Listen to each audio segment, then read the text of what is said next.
Olá, bom dia. Chegamos ao 6º dia do livro. Deixe-me apresentar você. Então vamos começar. Então Davi disse a Natã: Pequei contra o Senhor. E Natã respondeu: O Senhor perdoou o seu pecado. Você não morrerá. 2 Samuel 12:13.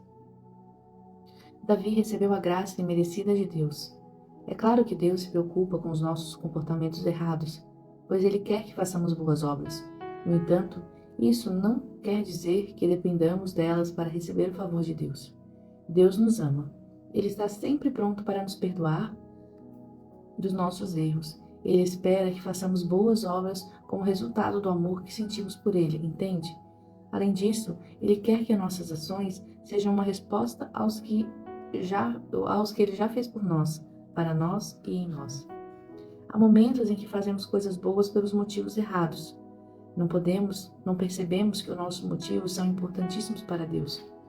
Às vezes, lemos a Bíblia todos os dias só porque queremos que o Senhor fique satisfeito conosco. Ao agir assim, a leitura se torna um fardo insuportável. E no primeiro dia em que não conseguimos cumprir esse objetivo, nós nos sentimos culpadas. Por quê? Porque estamos lendo a palavra de Deus com a intenção errada. A nossa motivação precisa ser inspirada pelo Espírito, que vivifica tanto o estudo da Bíblia quanto a busca pela presença de Deus. Você precisa começar a ler pelos motivos certos. Deus já conhece a Bíblia, então você não precisa ler para Ele. Leia para você mesma, só assim você saberá o que Deus quer que você faça. A leitura de apenas um versículo com uma compreensão somada à prática é mais importante do que ler 10 capítulos e não se lembrar de nada no dia seguinte. Cuidado para não ficar tão envolvido em fazer e terminar se esquecendo de ser.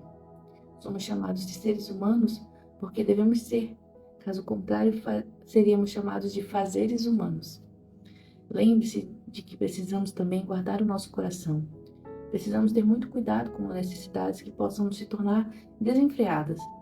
Eu sou muito adepta de conhecer, de aprender tudo o que puder, mas não me permito que a minha educação faça de mim uma pessoa orgulhosa. Deus não nos usa porque somos instruídas, mas porque o nosso coração está voltado para Ele. Você pode ter uma voz linda e cantar muito bem. Contudo, Deus não irá usar você por causa da sua voz. Para Deus, o que importa mesmo é o seu coração. Guarde o seu coração. Eu já estudei tanto, fiz 2 graduações, Direito e Sociologia, tinha semestres em que eu pagava 14 cadeiras à universidade. Quando uma delas entrava em greve, todo mundo reclamava. Eu dava glória a Deus, porque seria um tempo para descansar a mente. Depois inventei de fazer uma pós-graduação antes de terminar a graduação. Eu era a única aluna não graduada que fazia pós-graduação. Eles me aceitaram por causa do meu currículo. Mas nada do que eu estudei fez Deus me usar mais ou menos. Deus não nos usa por causa da nossa instrução. Ele nos usa por causa do nosso coração. Eu acredito que o que fez diferença na minha vida, o que fez o favor de Deus me alcançar, foi quanto eu o amava, quanto eu queria servi-lo, quanto fui capaz de abrir mão de tantos sonhos por ele. Pare de se sentir condenado e fracassado o tempo todo por causa do seu desempenho. Em vez de ficar olhando o que está errado em você, comece a desenvolver um relacionamento com Deus. Há muitas mulheres que, quando vão orar, passam a maior parte do tempo contando para Deus quantos são terríveis e gastam tempo se lamentando por serem assim. Aí no final prometem melhorar, porém nunca conseguem. Romanos 8:1 diz que já há condenação para os que estão em Cristo. Portanto, pare de querer estar certa o tempo todo, em tudo. Saiba quem você é em Deus e permita que Ele ajude você a fazer pelos motivos certos. Se ficar pensando que Deus aceita você pelo que você faz, quando falhar, se sentirá sempre rejeitada. Por isso, cuide bem do seu coração. Reconheça que você não é o que faz. Guarde seu coração no Pai, e Ele agirá em você através de você. Reconheça a voz correta. Davi disse a Saul: Ninguém deve ficar com o coração abatido por causa desses filisteus. Teu servo irá e lutará com ele, respondeu Saul. Você não tem condições de lutar contra esse filisteu. Você é apenas um rapaz, e ele é um guerreiro desde a mocidade. Davi, entretanto, disse a Saul: Teu servo toma conta das ovelhas de seu pai. Quando aparece um leão ou um urso e leva uma ovelha do rebanho, eu vou atrás dele, dou-lhe golpes e livro as ovelhas da sua boca. Quando se vira contra mim, eu o pego pela juba e lhe dou golpes até matá-lo. Teu servo pode matar tanto um leão e um urso. Esse filisteu incircunciso será como um deles, pois desafiou o exército do Deus vivo. O Senhor que me livrou das garras do leão e das garras do urso, me livrará das mãos desse filisteu. Diante disso, Saul disse a Davi: Vá e que o Senhor esteja com você. Então Saul vestiu Davi com a sua própria túnica, colocou-lhe uma armadura e um capacete de bronze na cabeça. Davi prendeu sua espada sobre a túnica e tentou andar, pois não estava acostumado com aquilo, e disse a Saul: Não consigo andar com isto, pois não estou acostumado. Então tirou tudo aquilo e em seguida pegou seu cajado, escolheu no riacho 5 pedras lisas, colocou-as na bolsa, isto é, no seu alforje de pastor, e com sua atiradeira na mão aproximou-se do filisteu. Enquanto isso, o filisteu, com seu escudeiro à frente, vinha se aproximando de Davi.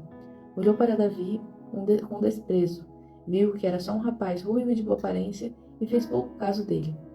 Disse ele a Davi: Por acaso sou um cão para que você venha contra mim com um pedaço de pau? E o filisteu amaldiçoou Davi invocando seus deuses e disse: Vem aqui e darei sua carne às aves do céu e aos animais do campo. Davi, porém, disse ao filisteu: Você vem contra mim com espada, com lança e com dardos, mas eu vou contra você em nome do Senhor dos Exércitos, o Deus dos Exércitos de Israel, a quem você desafiou. Hoje mesmo o Senhor o entregará nas minhas mãos, e eu matarei e cortarei a sua cabeça. Hoje mesmo darei aos cadáveres do exército do filisteu as aves do céu e os animais selvagens, e toda a terra saberá que há Deus em Israel. Todos os que estão aqui saberão que não é por espada ou por lança que o Senhor concede vitória, pois a batalha é do Senhor, e ele entregará todos vocês em nossas mãos. 1 Samuel 17, do 32 ao 47. Nesse trecho que lemos é contada a história da batalha entre Davi e Golias, um gigante que estava ameaçando a todos e foi vencido pelo mais improvável entre os homens. Todos duvidaram dele quando afirmou que lutaria contra o gigante. Ninguém estava do seu lado na torcida. Ninguém via alguma possibilidade de vitória. O rei Saul, tentando ajudar, mandou Davi vestir trajes de guerreiro real. No entanto, Davi sabia que nenhuma armadura era capaz de vencer a guerra. Só o Senhor poderia fazer dele um vencedor. Sabe, algumas pessoas vão querer colocar você na armadura delas. Elas vão achar que você tem todas as respostas e fórmulas de que você precisa. Conselhos e orientações são muito importantes ao longo da vida, mas você tem que discernir bem qual a voz ouvir. Talvez você possa estar pensando, mas como vou identificar a voz correta? A voz de Deus. Se você já me viu pregar algumas vezes, com certeza sabe como é a minha voz e o sotaque nordestino que ecoa enquanto eu falo. Se me ouvisse mesmo de longe, reconheceria, certo? Com Jesus acontece da mesma forma. Invista tempo em conhecê-lo, em ter intimidade com ele, e será simples identificar a sua voz e saber o que fazer. Davi trocou uma armadura do rei, por um cajado e 5 pedras e uma tiradeira. Agora, por que ele pegou 5 pedras? Porque não era arrogante e sabia que poderia errar na primeira, na segunda e na terceira. Davi sabia que ser eficiente não é necessariamente acertar em todas, é acertar. Note que nenhum desses instrumentos eram bonitos, nem caros, nem importantes, nem nobres, mas eram o que Davi sabia usar muito bem. Sabe o que o cajado, a tiradeira e as pedras lhe davam? Identidade e segurança. Toda vez que você escuta a voz correta e usa as armas certas, feitas para você, tudo dá certo. As armas do cristão estão em Efésios 6, do 1 ao 10. É provável que você se sinta todo desajeitado com as suas armas atuais, porque esteja usando as armaduras erradas. Ignore o que as pessoas que não o conhecem pensam e falam sobre você. Seja o que o gigante Golias disse a Davi momentos antes da batalha. Enquanto isso, o filisteu, com seu escudeiro à frente, vinha aproximando-se de Davi. Olhou para Davi com desprezo, viu que era só um rapaz ruivo de boa aparência e fez pouco caso dele. 1 Samuel 17, 41 e 42. Você já foi desprezada, sofreu preconceitos, discriminação? Ignore. Voe mais alto. Você só dê valor ao que merece. O que as pessoas pensam, falam é parcial, é tendencioso e influenciado. O que importa para Deus é quem você é. Não é o que você faz, mas a motivação do seu coração. Quando damos valor ao que não merece, permitimos ser levados pela correnteza. Qualquer coisa nos influencia, qualquer coisa muda o nosso rumo. Quando ignoramos o que nos acontece de ruim e decidimos focar só na voz de Jesus, voamos mais alto. Toda vez que você escuta a voz correta e usa as armas certas, feitas para você, tudo está certo. Quais são as armas de guerra que Deus depositou em você? Reflita e ore para identificá-las. Depois, escreva aqui o que ele revelou. Talvez você seja incrivelmente paciente ou compreensiva. Talvez você seja cheio de compaixão ou consegue sempre levar as pessoas a ver o lado positivo das situações. Existem qualidades que se tornam nossa ferramenta e armas para usar na hora da batalha. Você precisa saber com o que pode lutar e lembrar de cada uma delas quando as guerras vierem.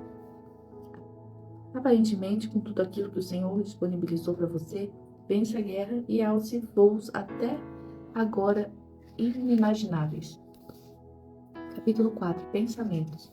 Comece hoje a ajustar a sua mente. Então o anjo do Senhor veio e sentou-se sob a grande árvore de Ofrá, que pertencia ao Abizirita Joás. Gideão, filho de Joás, estava malhando trigo num tanque de prensar uvas, para escondê-lo dos midianitas. Então o anjo do Senhor apareceu a Gideão e lhe disse: O Senhor está com você, poderoso guerreiro. Ah, Senhor, Gideão respondeu: Se o Senhor está conosco, por que aconteceu tudo isso? Onde estão todas as suas maravilhas que os nossos pais nos contam quando dizem: Não foi o Senhor que nos tirou do Egito? Mas agora o Senhor nos abandonou e nos entregou nas mãos do Midian. O Senhor se voltou para ele e disse: Com a força que você tem, vai libertar Israel das mãos de Midian. Não sou eu quem o está enviando? Ah, Senhor, respondeu Gideão, como posso libertar Israel? Meu clã é menos importante de Manassés, e eu sou o menor da minha família. Eu estarei com você, respondeu o Senhor, e você derrotará todos os midianitas como se fossem um só homem. E Gideão prosseguiu: Se de fato posso contra o teu favor, dá-me um sinal de que és tu que está falando comigo. Peço-te que não vá embora até que eu volte e traga minha oferta e a coloque diante de ti. E o Senhor respondeu: Esperarei até você voltar. Juízes 6, número 18. Nos primeiros capítulos você começou a ser apresentado a si mesmo. Agora estamos bem no meio do caminho e precisamos falar mais sobre você. Precisamos refutar alguns conceitos que estão há muitos anos enraizados nos nossos pensamentos e assim poderemos finalmente vencê-los. Precisamos também reforçar que a nossa jornada é contínua. É uma escolha diária por nós mesmos. Sermos quem somos, quem fomos criadas pelo Pai para ser. Não pelo que vivemos anos ouvindo dos outros, sendo impostas pela sociedade, sendo comparadas com a multidão, quando na verdade somos únicas. Você é única. E para podermos viver isso na prática, precisamos diariamente ajustar nossos pensamentos. Pense como foi com Gideão. Deus havia encarregado aquele homem de uma missão muito importante e já o tinha empoderado com tudo o que era necessário. Mas, vez após vez, Gideão tentava se esquivar do propósito de vida. Ele dava desculpas, se diminuía, ele era o seu próprio impedimento para viver os planos de Deus. Tudo isso por causa da mentalidade doente que possuía. Ele se achava pequeno demais, incapaz demais, frustrado demais. E enquanto isso, Deus permanecia sendo seu maior encorajador. Quantas vezes não caímos no mesmo erro de Gideão? Precisamos entender que Deus pensa diferente. Ele pensa a seu respeito como pensava sobre Gideão. Ele tem pensamentos de paz, esperança e alegria sobre nós.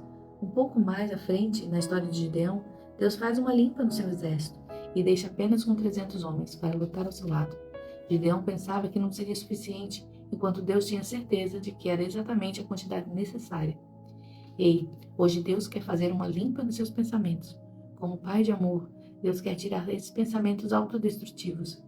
Assim como foi com o exército de Midianita, o Senhor foi derrotar os seus pensamentos autodestrutivos e entregar nas suas mãos você cheia de graça, amor e vida para transbordar a todos em seu redor. Iniciemos a batalha. E por hoje é só. Até amanhã.